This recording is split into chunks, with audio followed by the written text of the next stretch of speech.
हो गया। नमस्कार भाई सभी को। सभी बच्चे जय मां सरस्वती का नाम ले हुए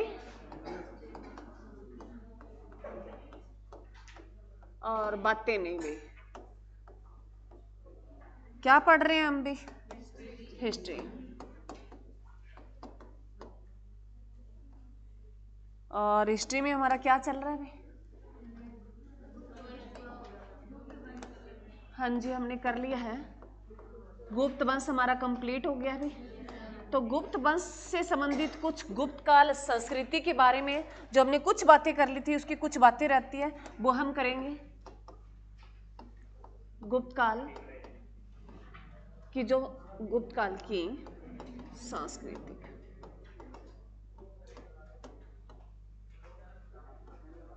इसके बारे में कुछ बातें तो हमने पढ़ ली थी ना? पढ़ के आयो? एक भाई तुम्हें बार बार क्या कहें, तुम खुद इतने समझदार हो। सोशल मीडिया का जमाना है और तुम्हारे पास, सभी के पास जो है साधन है। तुम सभी जानते हो ग्रुप डी का कभी भी नोटिफिकेशन आ सकता है। आइडिया लगाया जा रहा है भी मार्च में शायद अब पेपर हो जाए। तो पेपर तुम्हें ना तो भागना है, ना तुम्हें ऐसे भी शीशा तुम्हारे सामने है। पीछे जो मेरिट गई थी वो 80 के आसपास गई थी जनरल की। 79 पे जो मेरिट थी, तो मान के चलो भी कंपटीशन तो एक साल के बाद 23 के बाद तो और ही बढ़ाया, 25 चला गया भी। तुम्हें स्कोर रखना है वो 80 प्लस का स्कोर रखना है, चाहे वो किसी कैटेगरी से हो। क्योंकि हर कोई बच्चा पढ़ता है, ये जरूरी नहीं है भी ऐसी कास्ट से आता है वो बच्चा नहीं पढ़ रहा, सारे पढ़ रहे हैं। और अभी भी पीछे आज भी एक जो है बच्ची बता रही थी, वो दिल्ली पुलिस का एग्जाम हुआ है और तुम्हारा होने वाला भी होगा या कंप्लीट हो गया। दिल्ली पुलिस के चल रहे हैं ना? हाँ, तो वो गुड़िया इससे पहले वाले बैच में थी, वो पढ़ के गई है। तो उन्होंने आज बताया भी मैडम जो बच्चे हैं वो जानबूझकर भ्रमित होते हैं। जितना हमने पढ़ाया, पॉलिटी है, इकोनॉमिक्स है, हिस्ट्री है, उनकी हिस्ट्री भी कंप्लीट नहीं हुई थी क्योंकि बीच में सीटी आ गया था। तो ऐसा कोई भी चीज हमें, मैथ है, रीजनिंग है, उसमें कोई भी ऐसा टॉपिक या ऐसी कोई भी हमें नहीं लगा भी जो बाहर से पूछी गई हो। भी उन्होंने थोड़ी सी कई बातें, जैसे रीजनिंग का है, कोई भी क्वेश्चन स्टेटमेंट कहते हैं, बहुत बड़ी स्टेटमेंट दे दे तो तुम्हें लगेगा ये तो सर ने करवाया ही नहीं है। उसको 2-4 जितना बड़ा होगा वो इतना इजीली होगा, परंतु पढ़ने में टाइम लगता है, वहाँ टाइम मैनेज करके चलना है। तो ये जरूरी नहीं है अभी जहाँ नेगेटिव मार्किंग हो वहीं, तो हर चीज हमें पढ़नी है। यहाँ हमारे हरियाणा में नेगेटिव मार्किंग नहीं है। तो तुम्हें कैसे तैयारी करनी है भी, जो टॉपिक हो गया तुम्हारा उसको चाहे टीचर क्लास ले या ना ले, क्योंकि टीचर तो 4 क्लास लगनी होती है, वो आपकी लग रही होती है भी टीचर तो आज जैसे प्रदीप सर नहीं आए तो मैं आ गई, और जैसे इंग्लिश की सर है तो उनकी छुट्टी होती है तो उस दिन लगती है। तुम ऐसे नहीं करना। तुम्हें जितना डेली, तुम्हें जैसे आधे घंटे या 1 घंटे तुम जिस सब्जेक्ट को पढ़ रहे हो उसको टाइम दो। और वो बच्ची कह रही थी भी एक भी ऐसा क्वेश्चन नहीं था मैडम जो बाहर से पूछा गया, और वो यहीं से पढ़ के गई है। और रिवीजन हर चीज की मेन खास बात, चाहे तुम कोई भी एग्जाम करना, कोई भी कितना भी फेमस टीचर हो, यही कहेगा भी। और जो बच्चे सिलेक्शन लेंगे तो उन्होंने भी, तुम इंटरव्यू सुनते हो तो बताते हैं भी क्या चाहिए, उसकी चीज की रिवीजन करो, थोड़ी चीजें रखो। थोड़े का मतलब ये नहीं है जैसे तुम एक ही सब्जेक्ट रखो, हर सब्जेक्ट का, जैसे तुम यहाँ नोट्स बना रहे हो, कंटिन्यू बनाते रहो नोट्स। वो नोट्स तुम इतने डीपली पढ़ो, उसका अध्ययन, तुम्हें उससे कोई भी बातें तुम्हारे, अगर तुम सोचो ना तो तुम्हें आइडिया हो जाए किस पेज पे क्या लिखा है। इतनी बातें तुम्हारे दिमाग में क्लिक करने लगी ना, उस दिन तुम सोच जाना भी हमारी तैयारी कंप्लीट हो गई है। वही तैयारी होती है, तुम्हें पता चले बिना देखे भी किस पेज पे क्या लिखा है मैंने, वो तैयारी कंप्लीट होगी। ये सारा का सारा तुम पढ़ के ये नोट्स जहां बना रहे हो, उसके बाद अदर कोई भी मार्केट में बुक आई है उसको लो। हम ये नहीं कहते भी इन्हीं को फॉलो करो, ये मैं हमेशा कहती हूँ 60-70% के आसपास होता है मेरे बच्चों। ये 60-70% होता है जो ऑथेंटिक होता है, बाकी उसके आसपास की भी चीजें पढ़नी होती हैं। टीचर क्या लाता है, मैंने तुम्हें एक बताया भी, हम जैसे मान लो हिस्ट्री में कर रहे हैं, गुप्त वंश कर रहे हैं, तो गुप्त वंश से संबंधित बहुत सारी बातें सुनाए जाओ, राजा महाराजाओं की कहानियां खत्म थोड़ी होती है, परंतु उनसे वही बातें हम यहाँ लिखवाते हैं जो एग्जाम में कहीं ना कहीं तुमसे पूछी गई है। उसके बाद कोई भी बुक्स पढ़ लेना, बुक्स जो प्रिंट करते हैं तो मेरे बच्चों उसमें बहुत सारी बातें ऐड की जाती है, क्योंकि उसमें पेज भी तो बढ़ाने होते हैं ना। और यहाँ क्या औचित्य रहता है, अभी तुम्हारा छोटे से छोटे नोट्स बने ताकि बच्चा रिवीजन करने में उसको आसानी हो। तो इनको इतनी तुम्हें डीपली पढ़ना है, चाहे इंग्लिश की क्लास जो पीछे होगी तो उनको बार बार पढ़ो। इंग्लिश का भी इसमें 10% का वेटेज रहेगा, 10 नंबर बहुत होते हैं मेरे बच्चों। और इंग्लिश से डरना नहीं है, अभी भी बात हो रही थी, जितना हम हिंदी पढ़ते हैं उतना अगर इंग्लिश पढ़े तो समझ में आ जाती है, मुश्किल भी नहीं है। और इंग्लिश से भागना नहीं है, 10 नहीं तो 7 या 8 नंबर तो आने ही चाहिए, तब इस रेस में हम शामिल होंगे। चाहे हिंदी है, हिंदी को हम हल्के में ले लेते हैं, अभी हिंदी तो आती है, परंतु वहां वो टाइम जज करता है मेरे बच्चों, वो 2 घंटे होता है ना, वो टाइम हमें जज करता है। और उस टाइम हमारे माइंड पे इतना प्रेशर होता है भी हाँ मेरे को एग्जाम क्रैक करना है, तो वहां आते हुए गलत हो जाते हैं। और हम ये कहते हैं भी कई बार ये हो जाता है, जैसे ये पूछ लिया भी हरियाणा की स्थापना कब हुई, तो वो भी कई बार क्वेश्चन गलत हो जाता है, पेन भी गलत चल जाता है। गोला भरते टाइम टिक से ही किया है, गोला गलत भर दिया, ऐसी सिचुएशन बनती है। और वो आपके साथ नहीं, हर किसी के साथ होती है, परंतु जब तक तुम्हारी प्रैक्टिस नहीं होगी तब तक तुम उसको कंप्लीट उन छोटी छोटी गलतियां हैं उनको तुम सुधार नहीं पाओगे। प्रैक्टिस पे प्रैक्टिस करते हो, और चीज जो रिवीजन है तुम अपने हिसाब से करो। अब मेरे को पता नहीं, हर बच्चे का टाइम जो शेड्यूल है अलग अलग होता है, और मेरा तो हमेशा ही मानना है भी रिवीजन जैसे तुमने कर लिया, बस में सफर कर रहे हो रिवीजन करते रहो, घर का काम कर रहे हो रिवीजन करते रहो, एक टॉपिक उठा लो उस टॉपिक को पढ़ो, और जब तुम रोटी बना रहे हो तो उसका रिवीजन करते रहो। अरे गलत बातें क्यों सोचो, क्यों गाना सुन लेना, बाद में जब जॉब लग जाएगी तब सोशल मीडिया यही रहेगा, गाने हैं, फिल्म है, और ज़्यादा ही माइंड भी, क्योंकि टाइम चल रहा है अभी, कोई ना कोई अपसेट बात हो ही जाती है, हर किसी के साथ होती है, ये नहीं है अभी मेरे साथ नहीं होती, बहुत सारी बातें ऐसी होती है। एक दिन तो ऐसा माइंड होता है, सुबह जैसे उठी तो भी इतना अपसेट माइंड था, अभी पता नहीं आज क्या होगा, फिर धीरे धीरे सुधार हुआ, अभी टेबलेट वगैरह ली तो अब ठीक है, अब ये लग रहा है अभी लाइफ अच्छी है। और जब हमारी तबीयत अच्छी नहीं होती तो हमें लग रहा अभी कुछ ही नहीं है, तो हर किसी के साथ होता है, और ये चलता रहेगा मेरे बच्चों, जीवन रहेगा तब तक ये उतार चढ़ाव होते रहेंगे। तुम जॉब ले लो, तुम्हारे पास सबसे अच्छी अपॉर्चुनिटी है। अब तुम्हारे पास जो है भर भर के जो है भर्तियां आ रही है, पुलिस की आ जाएगी, अब ग्रुप डी की आ जाएगी। जो पुलिस के लिए जैसे सीटी में अच्छे स्कोर नहीं बना, नहीं दे पाए, जिनकी उम्र छोटी थी, तो वो ग्रुप डी में अपनी जी जान लगा दो ताकि सिलेक्शन ले जाओ, बाद में तुम्हारी मन चाहे पोस्ट ले लेना। क्लियर है? और तो इन बातों पर फोकस करें। तो मेरे बच्चों हमने गुप्त वंश जो है कंप्लीट है कर लिया था, और गुप्त वंश में हमने गुप्त वंश की स्थापना किस राजा ने की थी? श्रीगुप्त ने की थी। उसके बाद सेकंड नंबर के राजा कौन थे? घटोत्कच थे। और थर्ड, घटोत्कच ने किसकी उपाधि ली? महाराजा की उपाधि ली। और उसके बाद तीसरे नंबर के कौन आए? चंद्रगुप्त है प्रथम आए थे। और चंद्रगुप्त प्रथम जिसे क्या कहा जाता है? गुप्त वंश का वास्तविक संस्थापक कहा जाता है मेरे बच्चों। और उसके बाद जो है कौन आए? समुद्रगुप्त आए। समुद्रगुप्त को भारत का क्या कहा जाता है? नेपोलियन कहा जाता है। और उसके बाद जो है कौन आए? चंद्रगुप्त द्वितीय आए। और जो है चंद्रगुप्त जो थे प्रथम जो थे उन्होंने किसकी उपाधि ली थी? महाराजा धीराज की ली थी। और जो है समुद्रगुप्त ने किसकी उपाधि ली थी? कविराज की ली थी। और इसे क्या कहा जाता था? वीणा वादक भी थे। तो ये पूछ सकता है भी गुप्त वंश में ऐसा कौन सा राजा था जो वीणा बजाता था, वीणा का शौकीन था? तो कौन था? समुद्रगुप्त था। उसके बाद अगर बात करें तो और उन्होंने और कौन सी उपाधि ली थी? हाँ, एक अभी उस बच्चे ने बताया, जैसे अभी वो गुड़िया कह रही थी भी उन्हें क्वेश्चन पूछा गया था, तो इनमें क्वेश्चन यही पूछता है, जैसे मैंने तुम्हें चंद्रगुप्त द्वितीय पढ़ाया तो मैंने बताया भी उन्होंने किसकी उपाधि ली थी? विक्रमादित्य की उपाधि ली। विक्रमादित्य की उपाधि क्यों ली, कब ली?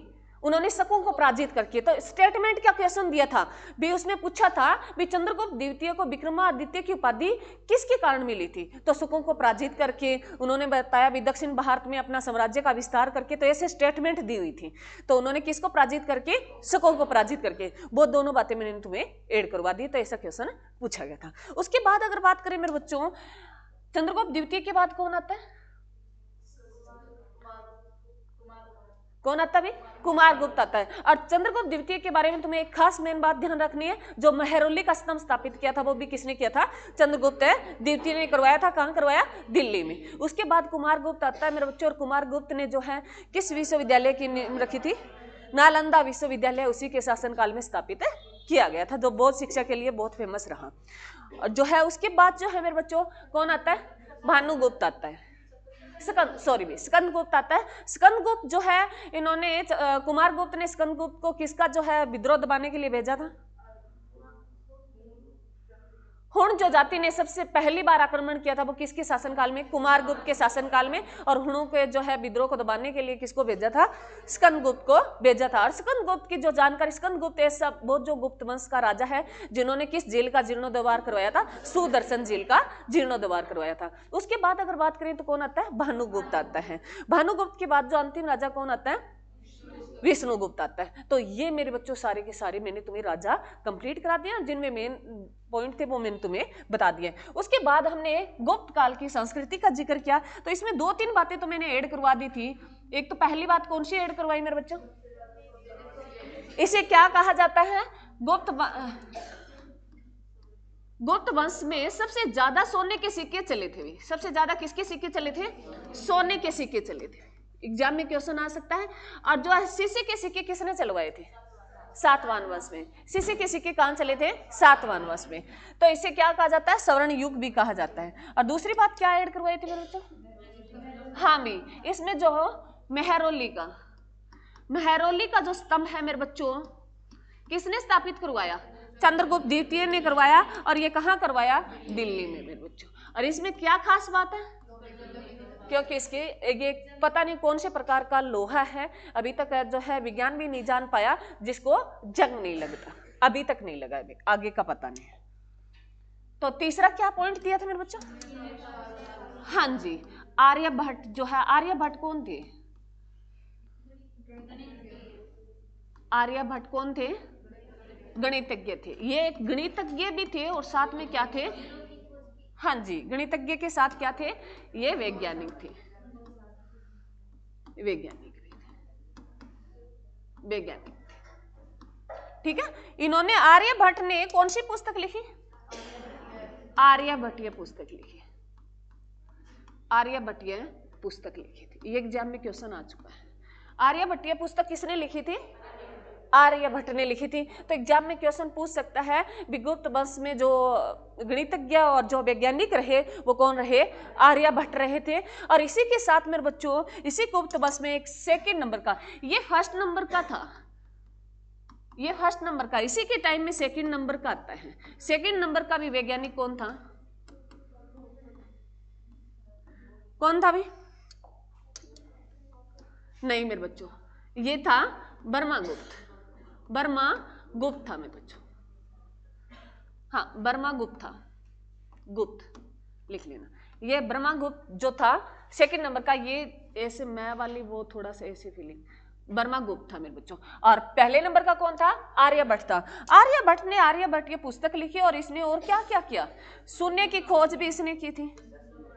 शून्य मेरे बच्चों इसी के शासनकाल में हुई। एक दशमलव प्रणाली की हुई थी। दशमलव प्रणाली की खोज भी किस काल में हुई थी? गुप्त काल में हुई थी। और जो है और क्या कहा इसने? आर्यभट्ट ने क्या कहा? पृथ्वी गोल है। आर्यभट्ट ने क्या कहा? पृथ्वी गोल है मेरे बच्चों। क्लियर है? परंतु बाद में ये किसने साबित किया भी पृथ्वी गोल नहीं है, चपटी है? ये बात किसने बोली थी भी पृथ्वी गोल नहीं है, चपटी है, अंडे के आकार की है। ये बात किसने बोली थी? कोपरनिकस ने बोली थी।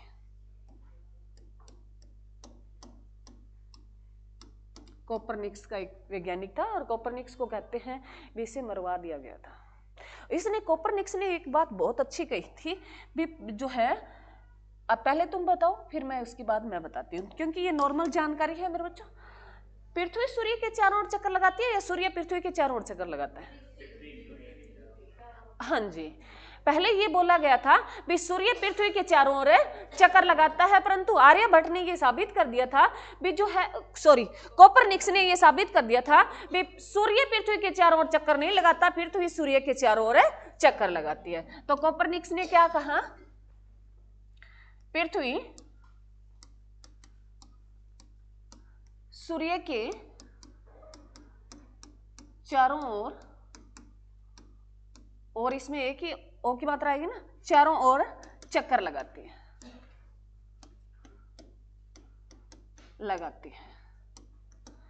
मैं दोबारा रिपीट कर रही हूं। कोपरनिकस ने कहा पृथ्वी सूर्य के चारों ओर चक्कर लगाती है, परंतु ये बात पहले क्या बोली गई थी भी सूर्य पृथ्वी के और चारों ओर चक्कर लगाता है, ये बात बोली गई थी। तो उन्होंने साबित कर दिया था भी पृथ्वी क्या है, सूर्य तो स्थिर है, पृथ्वी घूमती है, और जो पृथ्वी का घूर्णन होता है उसको क्या बोलते हो, दिन और रात बनते हैं। अरे पृथ्वी का घूर्णन होता है, घूर्णन ही होता होगा, साइंस में पढ़ते हो, घूर्णन करती है तब क्या बनता है, दिन रात बनता है मेरे बच्चों, दिन रात बनता है, क्या बनता है, दिन और रात बनता है। और जब परिक्रमा करती है दिन और रात, ये कितने का टाइम का होता है मेरे बच्चों, 24 घंटे का, 24 से कुछ कम होता है या 24 से ज्यादा होता है, बताओ बताओ, आज साइंस वाले सर से पूछना ये बात, ठीक है। और जो है पृथ्वी सूर्य की जो परिक्रमा करती है वो कितने में करती है मेरे बच्चों, एक जो चक्कर है वो कितने टाइम में पूरा करती है, यही होता है, 1/4 ही होता है, बताओ।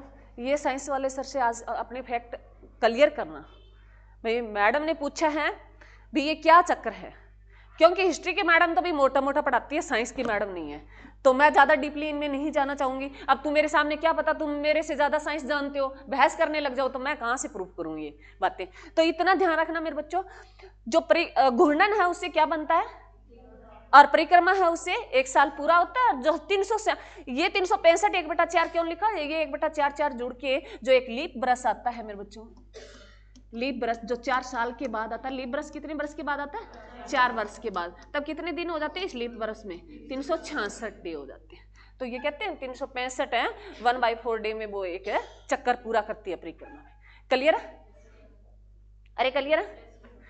इसमें मैंने तुम्हें इतना भी किसी बच्चे को कोई डाउट, मैंने तुम्हें कहा तुम इतनी मोटी बातें याद रखोगे तो छोटी अपने आप आ जाएगी, और तुम मोटा याद नहीं रखोगे, हर चीज डीपली पढ़ना चाहोगे तो तुम एक बात नहीं कंप्लीट कर पाओगे।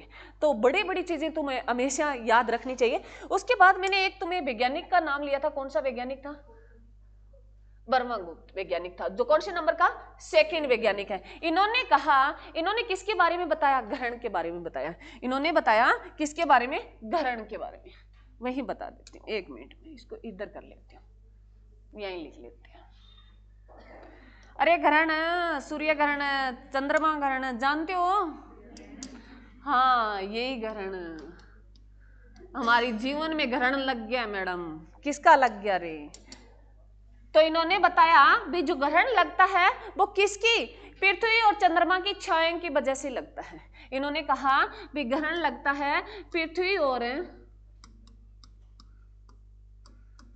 चंद्रमा की छायाओं की वजह से, छाया मेरे बच्चों, छाया की वजह से लगता है भी। कभी जो है पृथ्वी आगे आ जाती है, कभी चंद्रमा आगे आ जाता है, तो उनकी वजह से सूर्य ग्रहण और चंद्रमा ग्रहण लगता है। ये साइंस वाला टीचर तुम्हें क्लियर कर देगा, ठीक है। अरे आता या नहीं आता, सूर्य के सामने पृथ्वी आ जाती है तो चंद्र छुप जाता है, तो चंद्र ग्रहण लग जाता है।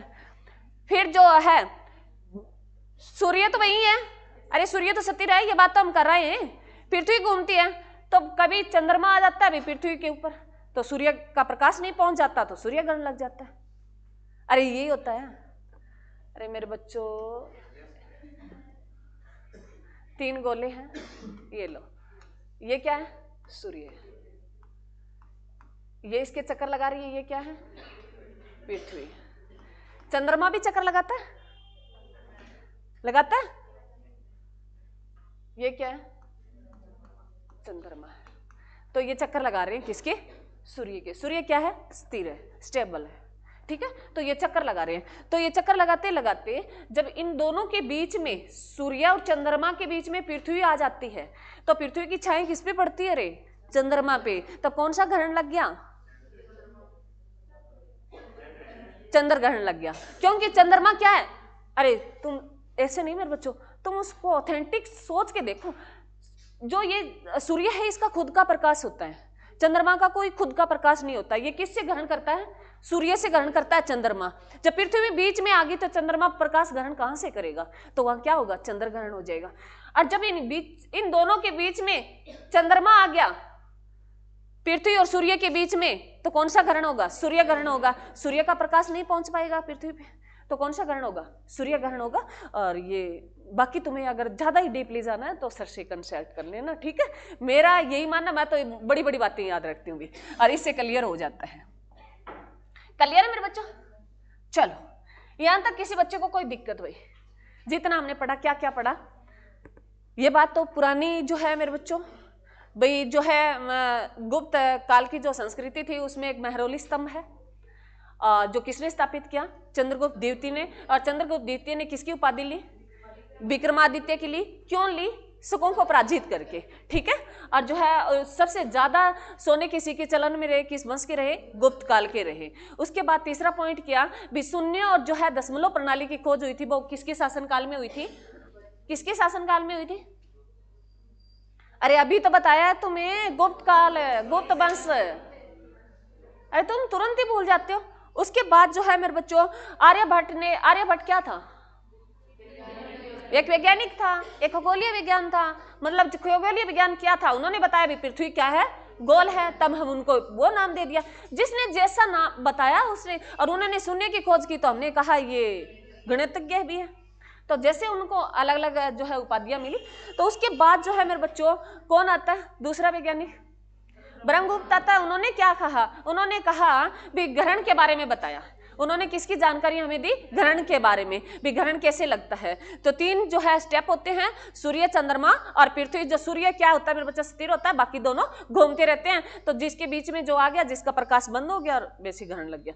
तो उसके बाद जो है हमने क्या कहा? उन्होंने कहा पृथ्वी गोल है। ये किसने कहा? आर्यभट्ट ने कहा। परंतु पृथ्वी गोल नहीं है, चपटी है। ये बात किसने साबित कर दी थी? कोपरनिकस ने कर दी थी। और कोपरनिकस ने और भी क्या कहा? उन्होंने कहा सूर्य स्थिर है, पृथ्वी उसके चारों ओर चक्कर लगाती है। जो हम घूर्णन गति से पढ़े तो दिन रात बनता है, और परिक्रमा जो अगर पढ़े तो क्या बनता है मेरे बच्चों? एक वर्ष जो 365 है और 1/4, ठीक है।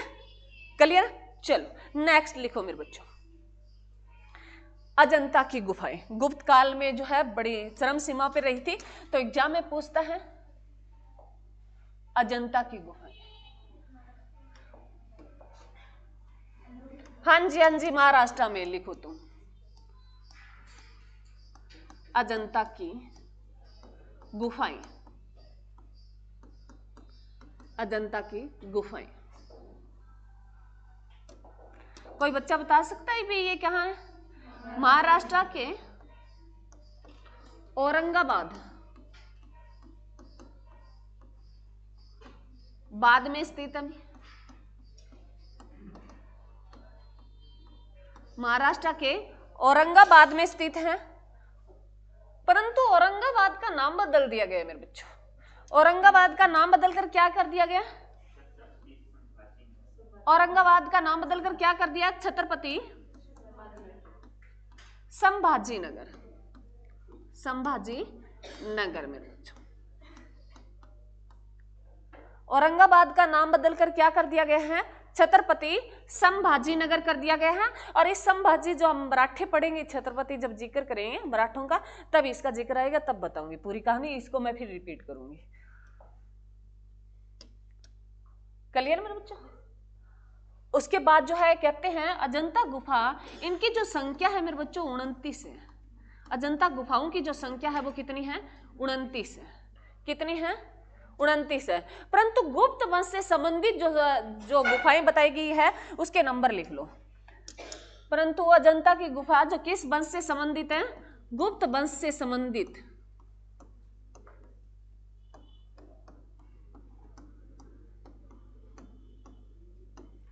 संबंधित जो गुफाएं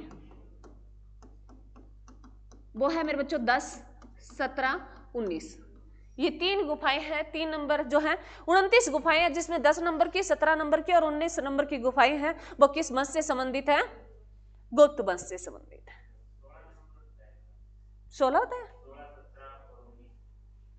अच्छा चलो कोई बात नहीं, सर ठीक है। चलो ये लो 16, 17 और 19 नंबर की जो गुफाएं हैं वो किससे संबंधित है? गुप्त वंश से संबंधित है। क्लियर है मेरे बच्चों?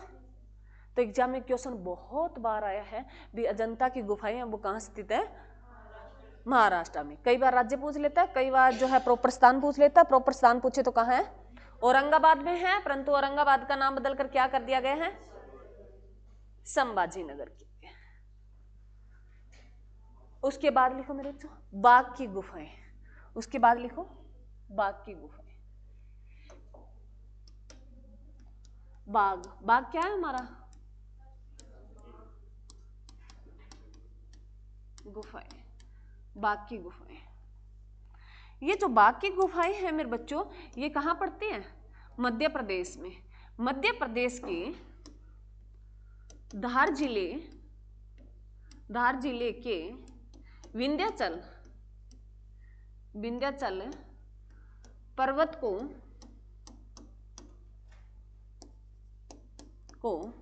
काटकर बनाई गई है ये। लिखो जो बाघ की गुफाएं हैं मेरे बच्चों, ये जो है किस पर्वत को काटकर? विंध्याचल पर्वत को काटकर बनाई गई है। और ये जो बाघ क्या है हमारा? कह रहे हैं सभी की आवाज नहीं आई। और ये बाघ की गुफा जो है मेरे बच्चों, अगर तुम्हें कहे भी बाघ की गुफा किससे मान लो संबंधित है, ये धर्म निरपेक्ष और लौकिकता से संबंधित है। बाघ की गुफाएं धर्म निरपेक्ष और लौकिकता से संबंधित है। लौकिकता है मेरे बच्चों। क्या लिख दिया? क्या से संबंधित है।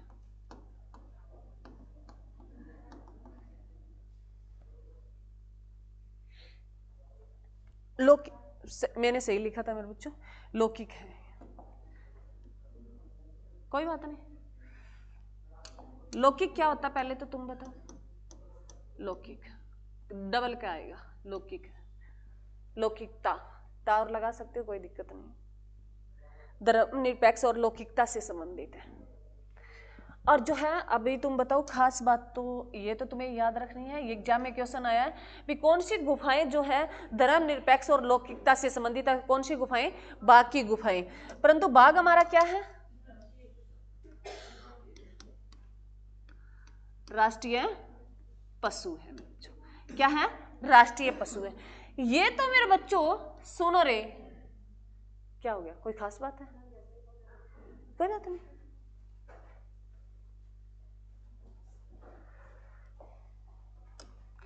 तो बाघ जो है सुनो मेरे बच्चों, क्या हमारा ये राष्ट्रीय पशु है। ये राष्ट्रीय पशु 29 जुलाई 1973 को चुना था। परंतु इससे पहले क्या था भारत का राष्ट्रीय पशु? पहले क्या था? बाघ से पहले क्या था मेरे बच्चों? शेर था। क्या था? शेर था। बाघ से पहले हमारा राष्ट्रीय पशु क्या था? शेर था। बाघ को तो हमने कब अपनाया? 29 जुलाई 1973 को अपनाया था।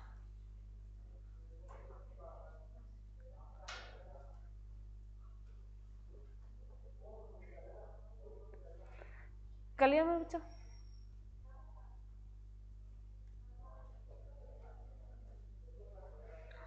क्लियर है? अरे क्लियर है? महाराष्ट्र की राजधानी क्या है मेरे बच्चों?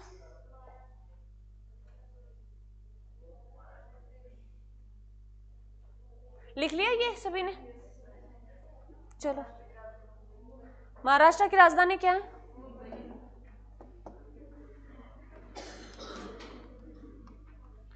मुंबई। मुंबई है ना? ये मुंबई नहीं, मुंबई। मुंबई। क्या है? मुंबई। पहले ये जो क्षेत्र हुआ करता था वो कौन सा क्षेत्र हुआ करता था? बॉम्बे क्षेत्र। बॉम्बे क्षेत्र, ये बॉम्बे क्षेत्र ऐसा था मेरे बच्चों जिनसे 2 राज्य अस्तित्व में आए। कौन कौन से? बॉम्बे क्षेत्र से 2 राज्य अस्तित्व में आए, एक तो महाराष्ट्र आया और एक गुजरात आया मेरे बच्चों। एक क्या आया? गुजरात आया। तो एग्जाम में क्वेश्चन बहुत बार आता है। ये 1960 में 2 राज्य बने थे। 1960 में ये 2 राज्य बने थे। कौन? महाराष्ट्र और जो गुजरात। 1 मई की बात है। तो ये पूछा जाता है एग्जाम में भी महाराष्ट्र और गुजरात जो है ये किस क्षेत्र से अलग होकर 2 राज्य बने थे? तो किस क्षेत्र से? बॉम्बे क्षेत्र से अलग होके। ठीक है, क्लियर है? एक मेरे बच्चों यहां महाराष्ट्र में जो बीबी का मकबरा पड़ता है वो कहां पड़ता है? महाराष्ट्र में बीबी का मकबरा पड़ता है, वो कहां पड़ता है?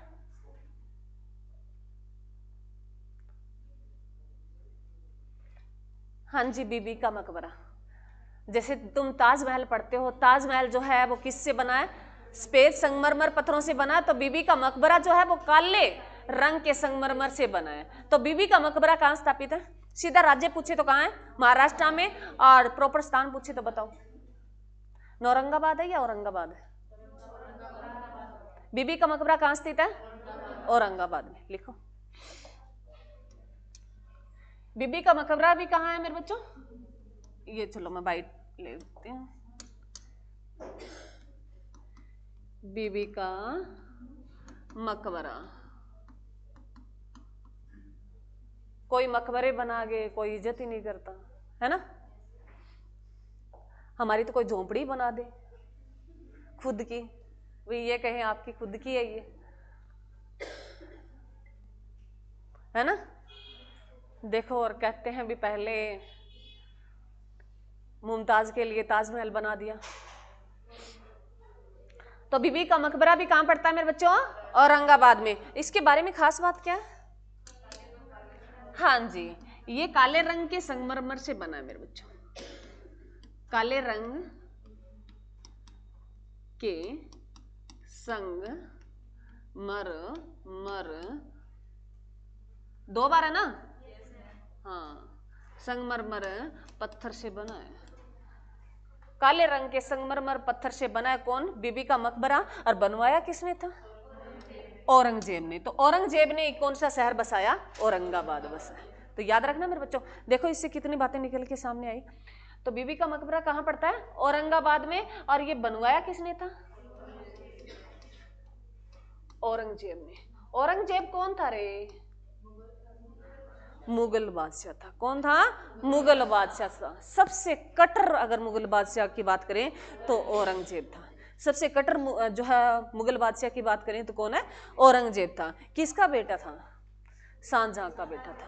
शाहजहां ने अपनी जो है मुमताज के लिए ताजमहल बनवाया। तो उन्होंने अपने पिता की नकल की, मेरे पिताजी जो है माँ के लिए ये बनवा सकता तो मैं मेरी पत्नी के लिए क्यों नहीं बनवा सकता।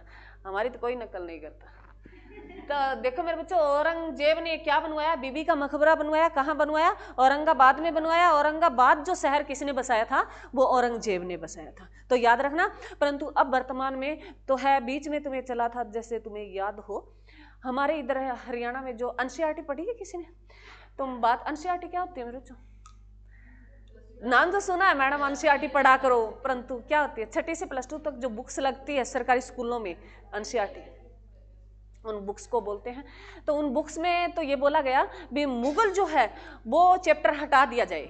मुगल चैप्टर हटा दिया जाए। तो ये विरोध रहा था, ये मुस्लिम जो लोग रहे थे, तो इनके बारे में कटार प्रैक्टिस किया गया और उसी के बाद ही उसका नाम बदला गया। ये महाराष्ट्र में भी पीछे भी चली थी, जो है ये विवाद रहा था भाषा को लेके, तो ये मुद्दा था। तो वहां जो है औरंगाबाद का नाम बदलकर क्या कर दिया मेरे बच्चों? छत्रपति संभाजी नगर कर दिया गया। औरंगाबाद का नाम बदलकर क्या कर दिया गया? छत्रपति संभाजी नगर कर दिया गया। क्लियर है? इतनी बातें क्लियर है? किसी बच्चे को कोई डाउट हो तो याद रह जाएगा। बाघ जो है मेरे बच्चों क्या हमारा राष्ट्रीय पशु है, परंतु बाघ से पहले क्या था? शेर था। आज हम जो है इसके बाद जो है अभी लिखेंगे मेरे बच्चों प्राचीन भारत से संबंधित जो 3 जो शिक्षा के प्रमुख केंद्र हुआ करते थे वो तीनों हम साथ ही लिख लेंगे। मैंने बीच में वैसे तुम्हें बता दिया है, तो लिखो प्राचीन भारत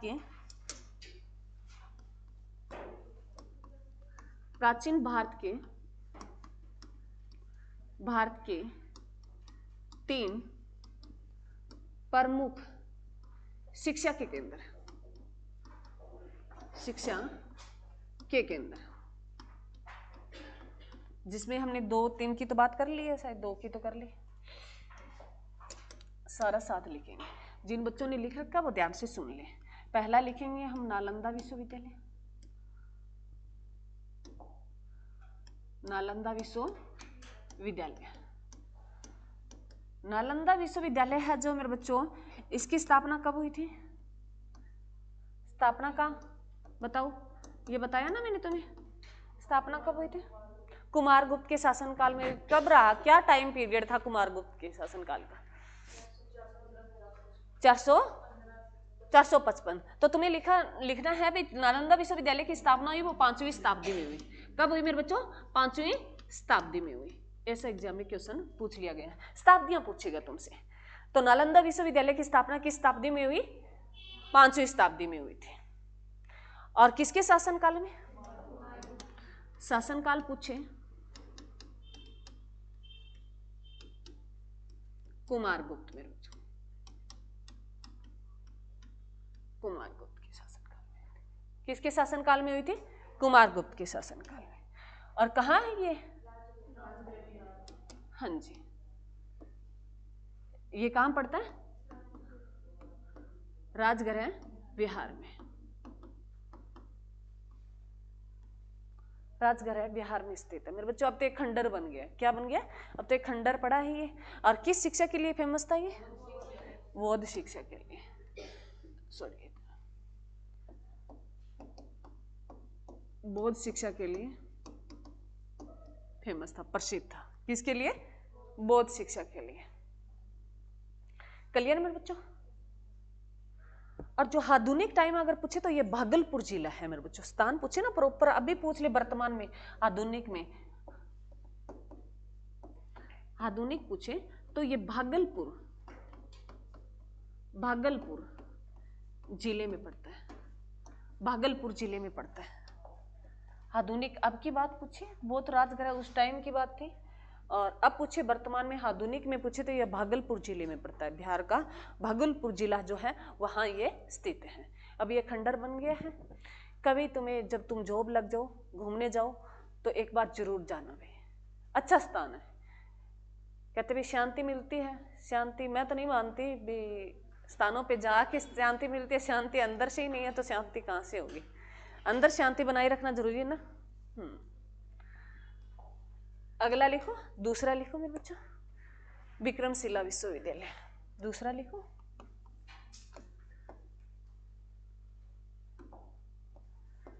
विक्रमशिला विश्वविद्यालय, विक्रमशिला विश्वविद्यालय। विक्रमशिला विश्वविद्यालय की जो स्थापना की थी वो पाल वंश के जो धर्मपाल नाम के एक व्यक्ति थे, उन्होंने करवाई थी। शताब्दी लिखो मेरे बच्चों। इसकी जो स्थापना हुई थी वो 8वीं शताब्दी में हुई थी। इसकी स्थापना हुई थी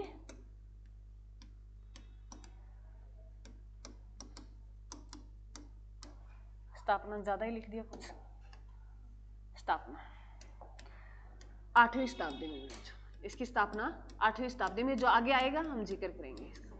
जो किसने करवाई थी? किस वंश के शासक? पाल वंश के जो शासक थे धर्मपाल में। धर्मपाल मेरे पापा का नाम है भी, धर्मपाल राजा ने करवाए थे।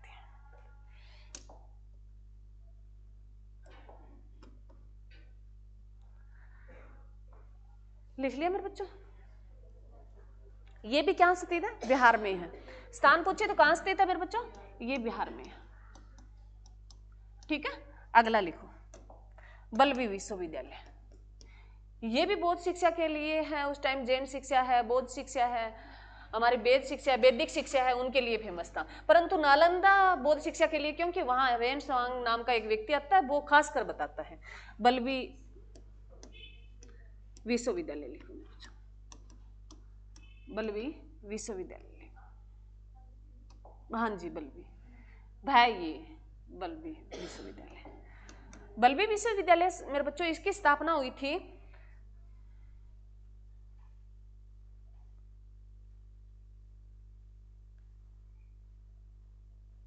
6वीं शताब्दी में हुई थी। इसकी स्थापना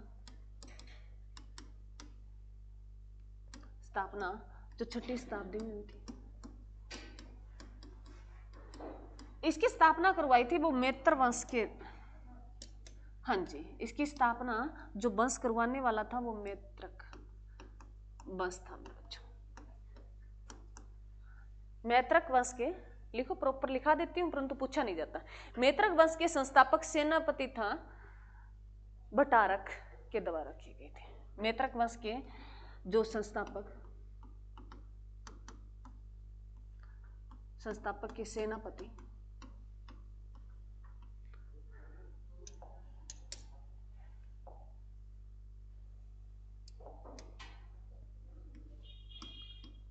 भट्टारक ने करवाए थे।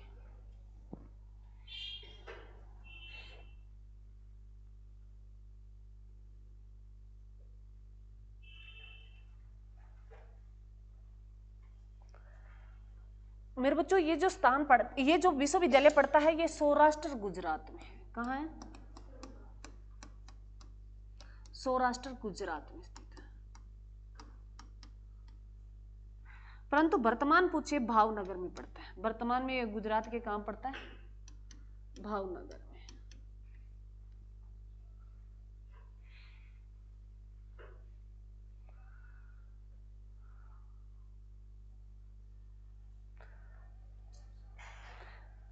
तुम्हें इतना गुजरात, बस ये प्रॉपर स्थान याद रखना भी, गुजरात में इतना डीपली नहीं पूछेगा।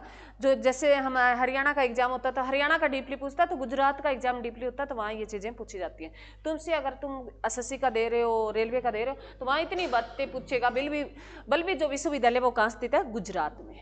कहाँ है? गुजरात में। ठीक है, बस ऊपर वाली 2-3 बातें याद है रखनी है, बाकी तुम्हें ये तो मैंने लिखा दिया। गुजरात की राजधानी बता दो मेरे बच्चों। गुजरात की राजधानी क्या है? गांधीनगर है।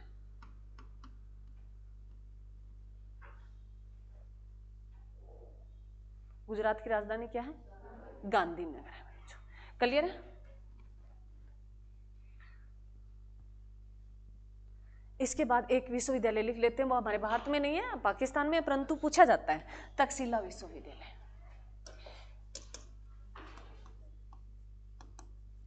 तक्षशिला विश्वविद्यालय।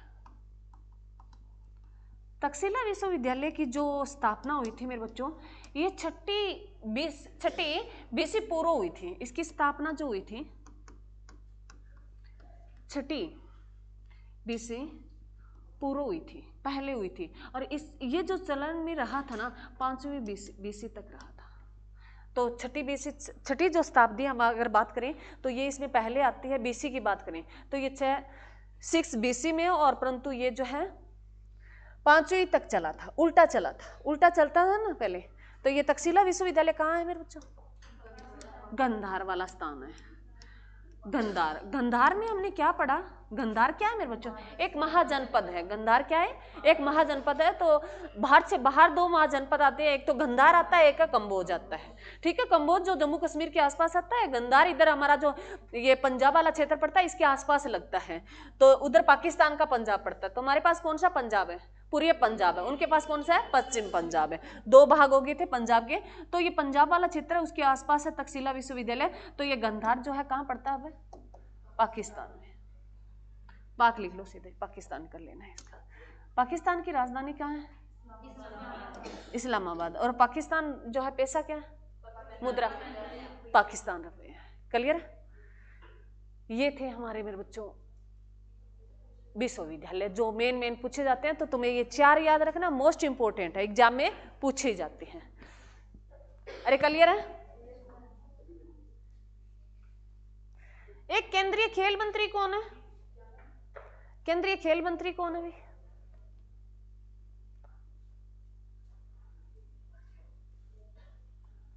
जैसे ऐसे चुप बैठे जैसे कोई शेर आ गया हो।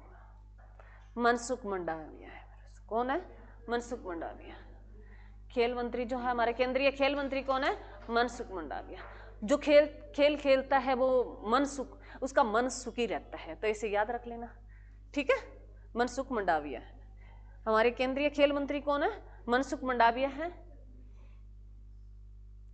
क्योंकि इन्होंने जो एक साइकिल, जो फिटनेस के लिए एक साइकिलिंग जो पहले जो 24 में एक मेरे बच्चों उत्सव चलाया गया था, और इस उत्सव के लिए इसके 1 साल पूरा हो गया, तो इसकी वर्षगांठ मनाई गई पुदुचेरी में। तो वहाँ इसका जो वर्षगांठ मनाई गई है, वहाँ जो उद्यापन किया, वहाँ कौन पहुंचे? हमारे खेल मंत्री पहुंचे हैं। कौन? मनसुख मंडाविया।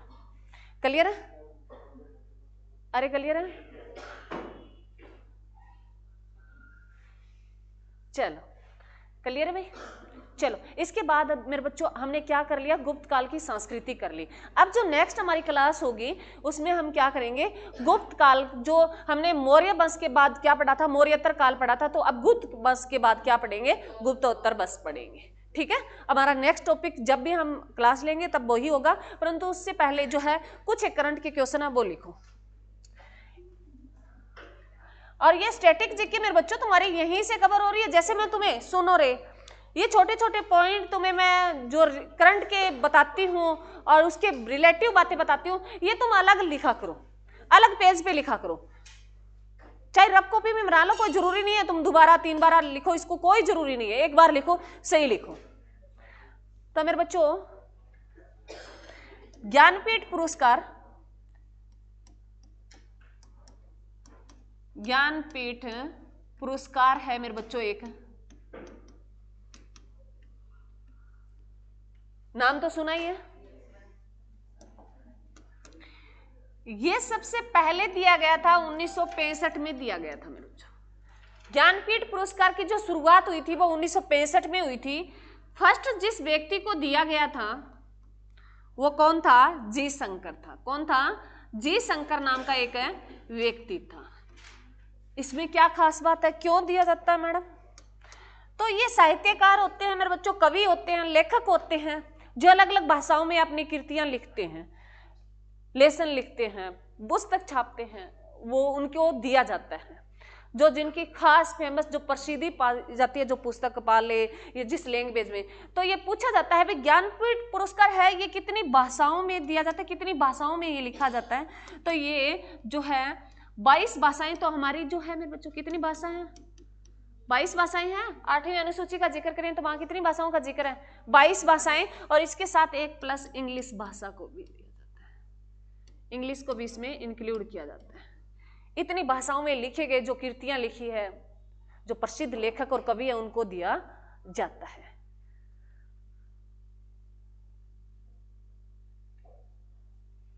क्लियर मेरे बच्चों? तो तुम्हें ये ऐसे क्वेश्चन तुम्हारा एग्जाम में कैसे पूछता है? एग्जाम में आता है भी अब 58वें नंबर का ज्ञानपीठ पुरस्कार किसे मिला, 59वें नंबर का किसे मिला, तो करंट के 2 लिख लो मेरे बच्चों। अभी इसका क्योंकि अभी बताऊंगी मैं तुम्हें। 58वें नंबर का लिखो मेरे बच्चों, ये रामभद्राचार्य को मिला है। 58वें नंबर का मिला है वो किसको? रामभद्राचार्य को मिला है। 59वें नंबर का मिला है, तो इसका हाल ही में कल इसका देहांत हो गया है। 59वें नंबर का मिला है मेरे बच्चों,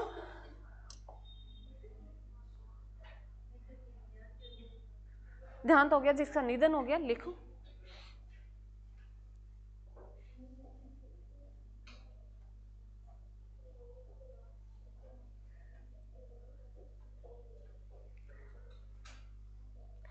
जो है विनोद कुमार शुक्ला है मेरे बच्चों। आज करंट का क्वेश्चन है, ये करंट का क्वेश्चन है मेरे बच्चों। कौन है ये? विनोद कुमार शुक्ला है मेरे बच्चों, विनोद कुमार शुक्ला है। ये जो व्यक्ति है मेरे बच्चों, सुन लो रे, जो बच्चा नहीं पढ़ रहा, बातें कर रहा, वो बाहर चला जाए, कोई दिक्कत नहीं है मेरे को। क्लास में चाहे 2 बच्चे रहे परंतु पढ़ने वाले रहे। या तो तुम्हें आता है या तुम्हें समझ में नहीं आ रहा, दो बातें हो सकती है। आता है वो चले जाएं, समझ में नहीं आ रहा तो वो मेरे से बात करें, दोबारा पूछ सकता है। तो 59वें नंबर का ज्ञानपीठ पुरस्कार मिला, वो किसको मिला है? विनोद कुमार शुक्ला को मिला है। कल इसका भी निधन हो गया। कल कौन सी तारीख थी? 24 दिसंबर को, और 2025 को क्या हो गया? इसका निधन हो गया, मृत्यु हो गई। जिसको क्या मिला है? 59वें नंबर का ज्ञानपीठ पुरस्कार मिला है। ये करंट का है मेरे बच्चों, ये करंट का है क्योंकि अभी हाल ही में मिला था इसको। तो इसका जो ये एग्जाम में क्वेश्चन पूछ सकता है, 68वें नंबर का ज्ञानपीठ पुरस्कार पाने वाला जिनका हाल ही में निधन हुआ है वो कौन है? सीधा पूछ ले भी, ज्ञानपीठ पुरस्कार पाने वाला जिनका हाल ही में निधन हुआ है तो वो कौन है? विनोद कुमार शुक्ला है मेरे बच्चों। ये जो व्यक्ति है मेरे बच्चों, इसकी दो जो कृतियां आई है सामने, जो दो इसकी कविताएं हैं या कृतियां हैं, उसमें नाम लिखो उनका। एक तो है नौकर की कमीज, एक जो है नौकर की कमीज, दीवार में एक खिड़की, दीवार में एक खिड़की में बच्चों, दीवार में एक खिड़की, ये दो इसकी कृतियां हैं मेरे बच्चों। ये जो पहला व्यक्ति था, फर्स्ट व्यक्ति था ज्ञानपीठ पुरस्कार पाने वाला छत्तीसगढ़ का फर्स्ट व्यक्ति छत्तीसगढ़ का पहला व्यक्ति ज्ञानपीठ पुरस्कार पाने वाला व्यक्ति था ये, जिनका हाल ही में क्या हो गया? निधन हो गया।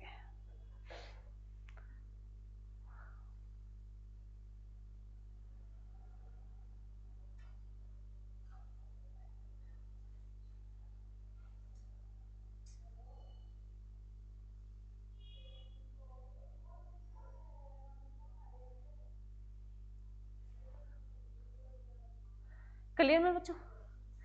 इनमें कोई दिक्कत हुई? मैंने तुम्हें 36 ज्ञानपीठ पुरस्कार की स्थापना बता दी, पहला किसको मिला वो बता दिया, 58वां और 59वां लिखा दिया। ये बातें याद रखनी है। ये तुम्हारे कोई अलग से मेरे बच्चों स्टैटिक जीके कोई अलग से नहीं आती, इन्हीं से आती है। पुराने बच्चे गए, मैंने ऐसे ऐसे कराते गए, उनका नोट्स बनते जाएंगे। तुम्हारे अलग से लिखना शुरू कर दो, तुम्हें खुद को पता चलती है वो भी ऐड कर लिया करो। कोई जरूरी नहीं है मैं ही बताऊँ, तुम्हारे पास भी सोशल मीडिया है और हर दिन होती है। तो एक कल मेरे बच्चों मैंने थोड़ी सी मिस्टेक कर दी थी। एक कल है जो क्या करवाया था, इसरो वाला करवाया था ना, इसरो मेरे बच्चों। इसमें मैंने क्या बताया था तुम्हें? इसरो का बाहुबली जो है एक है ब्लू बर्ड है, ब्लॉक 2 स्टेलाइट लॉन्च किया गया है। तो सबसे भारी अभी तक इसरो ने सबसे भारी किया है। मैंने तुम्हें 61 kg बता दिया था। क्या बता दिया था? 60। ये 6100 kg है मेरे बच्चों, लिख लेना। ये मैंने मिस्टेक कर दी थी। ये इसका वजन जो है किसका मेरे बच्चों, मैं लिख देती हूं, ब्लू वर्ड ब्लॉक 2 मेरे बच्चों। ये कम्युनिकेशन एक स्टेलाइट है और ये किसका है मेरे बच्चों? यूएसए का। 6100 है, 6100 kg का है, सबसे बड़ा भारी अभी तक का। और सफल इसकी लॉन्चिंग रही है। अभी सफल जो है ये लॉन्च हो गया है, अपने प्रॉपर स्थान पे पहुंच गया है। इसकी लॉन्चिंग जो रही है वो सफल रही है। तो भारत ने फिर कल से एक इतिहास है रच दिया है मेरे बच्चों। क्लियर है? तो इसरो की स्थापना बता दो तुम। 15 अगस्त 1969 को हुई थी। और इसरो का हेडक्वार्टर कहाँ है? बेंगलुरु में। इसरो का हेडक्वार्टर कहाँ है? बेंगलुरु में है। और इसरो के अध्यक्ष जो चेयरमैन कौन है वर्तमान? वी नारायणन। और बी नारायणन जो doctor V Narayanan. B Narayanan से पहले कौन थे? सोमनाथ थे। सोमनाथ की एक प्रसिद्ध पुस्तक थी, वो मैंने तुम्हें पूछा,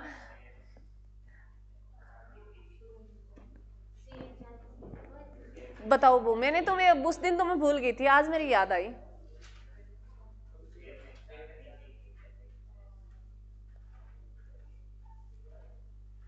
शेर ने चांदनी पी ली। इसका इंग्लिश कन्वर्ट बताना था तुम्हें, मैंने ये बोला था। भी हिंदी तो मैंने तुम्हें बता दी है इसकी टूटी फूटी, तुम इसका इंग्लिश कन्वर्जन देना भी इंग्लिश में इसे क्या कहा जाता है। तो याद रखना मेरे बच्चों, इसरो जो है, इसके साथ ही मैंने तुम्हें एक डीआरडीओ बताया था। डीआरडीओ मेरे बच्चों ये लॉन्चिंग करता है, जैसे हमारा LVM-3 हो गया। इसरो ने क्या किया था? LVM-3 मेरे बच्चों M4 लॉन्च क्या किया? चंद्रयान। अरे किया था या नहीं किया था? चंद्रयान जो बहुत कब किया था ये लॉन्च चंद्रयान? कौन सी प्रॉपर डेट बताओ मेरे को, और टाइम भी बता सकते हो। इसका टाइम सुबह का रहा था, सुबह ये 8:55 AM। कल की तारीख थी, कौन सी तारीख थी? 24 दिसंबर को। याद रखना है ये 24 दिसंबर 2025 को 8:55 पे। इसकी बताओ तुम चंद्रयान की, जो भारत चौथा या कौन सा पहला देश बन गया था जो चंद्रमा के साउथ पोल पर लैंडिंग करवाने वाला। चंद्रयान ही छोड़ा था। अरे छोड़ा या नहीं छोड़ा? अगर तुम जाते हो इधर हिसार जाते हो, तो हिसार में अगर बात करें तो राजगढ़ रोड पड़ता है, वहां इसका पूरा सिनेरियो दिया हुआ है, उसका वहां बनाया हुआ है उसको चंद्रयान को। वो 8:55 AM 55 AM पे ये किया था। डीआरडीओ की फुल फॉर्म बताओ, कल मैंने तुम्हें बताया था। एक बार चुप रहो भी। कौन बच्चा है जिन्होंने जाके देखा भी डीआरडीओ क्या बला है?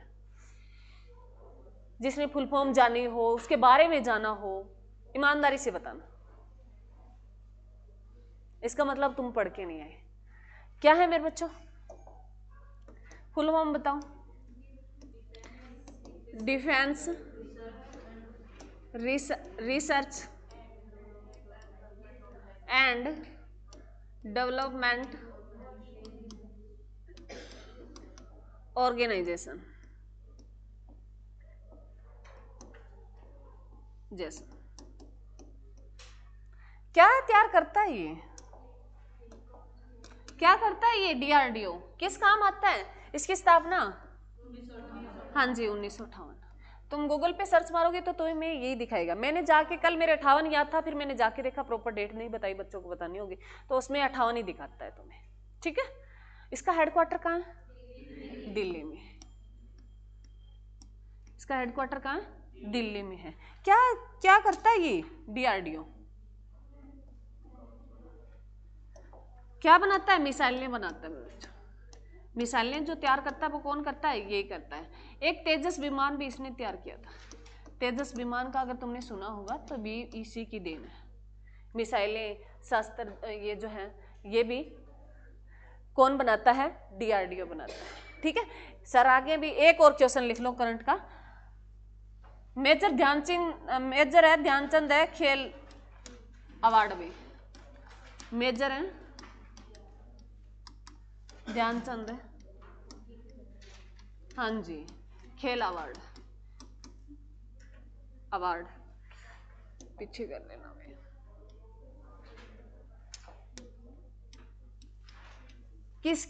किसको दिया जाता है? अभी सिर्फ हॉकी वालों को ही दिया जाता है? अरे मेजर ध्यानचंद जो खेल अवार्ड है ये किसको दिया जाता है? जो खेल में अपना प्रदर्शन अच्छा करते हैं, जो हमारे लिए मेडल लेके आते हैं, जिनकी प्रतिक्रिया अच्छी रही है, उनको ये दिया जाता है। खिलाड़ी कहीं का हो, चाहे वो कुछ भी खेल रहा हो। ठीक है। परंतु मेरे क्या कह रहे हो?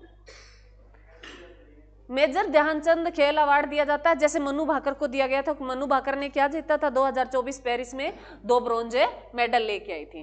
तो जो अपनी परफॉर्म जो है अच्छी खेल में दिखाता है, अच्छी मतलब सारे नियमों का पालन करता है, तो उनको जो ये नोमित करती है भी, जो समिति बैठती है, कमेटी बैठती है, वो कमेटी डिसाइड करती है भी इस बार जो है मेजर ध्यानचंद अवार्ड किन खिलाड़ियों को दिया जाएगा। तो जिनकी अच्छी जो है प्रतिक्रिया रही खेलों में और जिन्होंने मेडल दिलाया देश को, उनके नाम होते हैं। तो 2024 वाले लिख लो पहले। तो 2024 है 25 में जो दिए थे 4 व्यक्तियों को दिए गए थे। किन को दिए थे? 4 व्यक्तियों के। तो इसमें एक मन्नू भाकर रही थी। 4 व्यक्तियों में पहली कौन रही थी? मन्नू भाकर। भाई कहां से है ये? मनु भाकर जो क्या खेलती है, शूटिंग। कहां से है ये? दूसरा दिया था डी गुकेश को दिया था, डी गुकेश ये शतरंज खेलता है भी। तीसरा प्रवीण को दिया था और चौथा हरमनप्रीत को दिया था। चौथा किसको दिया था? हॉकी खिलाड़ी हरमनप्रीत को दिया था, हरमनप्रीत को दिया था, हरमनप्रीत सिंह। परंतु मैंने तुम्हें क्या बताना, ये तो 4 शायद मैंने पहले तुम्हें लिखाया है, पुराने बच्चों को तो ध्यान हो, नए बच्चों को नहीं है तो वो ऐड कर ले। ये अभी घोषणा कर दी है मेरे बच्चों 25 में भी आगे किसको मिलेगा। तो एक हॉकी खिलाड़ी है मेरे बच्चों, हार्दिक सिंह को मिलेगा। हॉकी जो खिलाड़ी हैं उनका नाम जो है नॉमिनेटेड कर दिया है, नाम जो है दे दिया भी। 2025 का जो है मेजर ध्यानचंद अवार्ड किसको मिलेगा? हार्दिक सिंह को मिलेगा। हार्दिक सिंह ने मेरे बच्चों अगर बात करें इसकी क्या उपलब्धि रही मैडम खेल में, तो ये क्या है, कौन सा खिलाड़ी है? ये हॉकी खिलाड़ी, बहुत ऊपर लिख दिया मैंने। तो इन्होंने मेरे बच्चों टोक्यो ओलंपिक में 2020 वाला हुआ ना, अरे टोक्यो ओलंपिक 2020 में हुआ था, परंतु हुआ तो 21 में था, परंतु इसको बोला है 20वां जाता है। तो इसमें इन्होंने हॉकी जो है टीम ने क्या जीता था? ब्रॉन्ज जीता था, उसी में ये खिलाड़ी थे। और 2024 वाला कहाँ हुआ है? पेरिस मेरे बच्चों, ओलंपिक जो है पेरिस ओलंपिक 2024 में भी इन्होंने क्या जीता? हॉकी में ब्रॉन्ज जीता है। तो इसका नाम लिया गया है अभी 2025 में हॉकी खिलाड़ी। और मेजर ध्यानचंद जो अवार्ड है इसका पहले नाम क्या था मेरे बच्चों? क्या नाम था? राजीव गांधी, राजीव गांधी खेल अवार्ड था।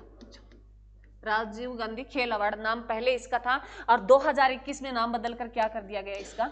21 में नाम बदला गया बच्चों, 21 में नाम बदलकर क्या कर दिया गया? मेजर ध्यानचंद कर दिया गया। क्या कर दिया गया? मेजर है ध्यानचंद। मेजर ध्यानचंद जिसे क्या कहा जाता है? हॉकी का जादूगर कहा जाता है। और जापान के जैसे तुम अगर उसके पढ़ते हो, जापान या जर्मनी के थे वो, कौन थे? हिटलर। जर्मनी के जो हिटलर थे तुमने देखा होगा, पुरानी मूवी आती थी, छोटी छोटी मूछें रखता था हिटलर की फोटो पुरानी दिखाते हैं तो छोटी सी मूंछ होती है, जोकर जैसी होती है। तो हिटलर ने बोला था मेजर ध्यानचंद को भी तेरे को भारत क्या देता है, तू मेरे लिए खेल, मैं तुम्हें बहुत कुछ दूंगा। तो उन्होंने कहा नहीं भाई, चाहे दे या ना दे, मैं मेरी धरती के लिए ही खेलूंगा। ठीक है, क्वेश्चन तो और बहुत सारे थे मेरे बच्चों। चलो इतना भी याद है, और तुम ये लिखा करो और पढ़ना शुरू कर दो मेरे बच्चों। Thank you.